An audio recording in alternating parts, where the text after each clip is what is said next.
Alright, let's take a look at how we can use the calculator to find limits numerically. Very easy to do. Just go to your calculator, clear it out, type in your equation, go to y equals, type in your equation, 3x minus 1. And you can graph this. Just graph it. We're going to look at the graph.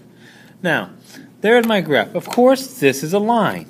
I want to find out what's happening to the function as we approach the number 2. Now, if it's a line, we already know that the answer should be about 5. So let's see how accurate that is.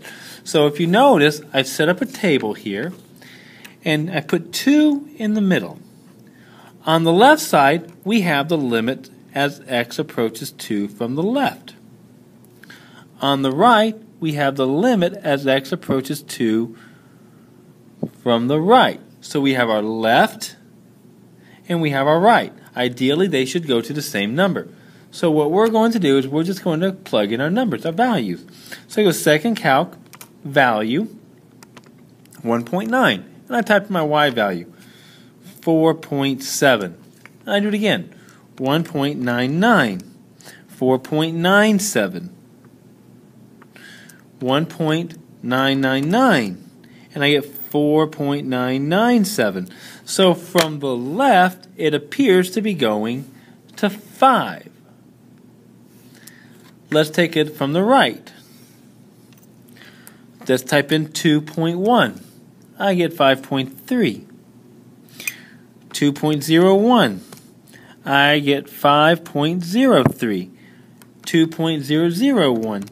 I get 5.003. So coming in from the right, I want 5.3, 5.03, 5.003. It's getting smaller, but it looks like it might be heading to 5. And now I can answer this. Well, the left is going to 5, the right is going to 5. So what does my limit look like? It's going to be 5. Now notice, I'm not going to put anything in there. Don't put anything in here. We're going to leave that blank. That becomes important for us in calculus, okay? So we got the left side, and we have the right side.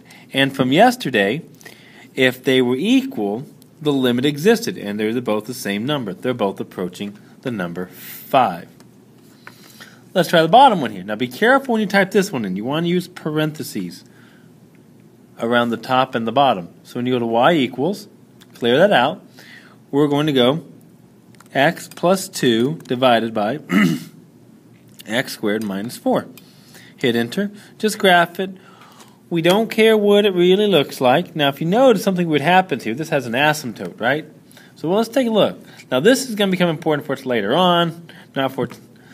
Okay, so if I try this one, I want to find the value at 1.9. Remember, my 2's in the middle.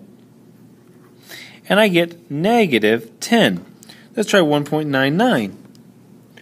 Negative 100. What do you notice here? 1.999. Negative 1,000 right there. If you notice, if I'm coming in from the left, it's getting smaller and smaller and smaller. So my limit as x approaches 2 from the left, because we're dealing with only the left side of my function, it looks to getting smaller and smaller. Well, what number is getting smaller and smaller and smaller and smaller? It's infinite. It goes to negative infinity. Let's try from the right side. See what happens. 2.1. Positive 10.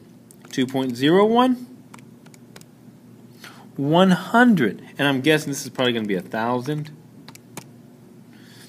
1,000. So when I take the limit as x approaches 2 from the right here, it's getting bigger and bigger and bigger. It's approaching positive infinity. So coming in from the right, we're approaching positive infinity. It's getting bigger and bigger. And you can kind of see from the graph. From the right, it's going up and up and up. From the left, it's going down, down, down.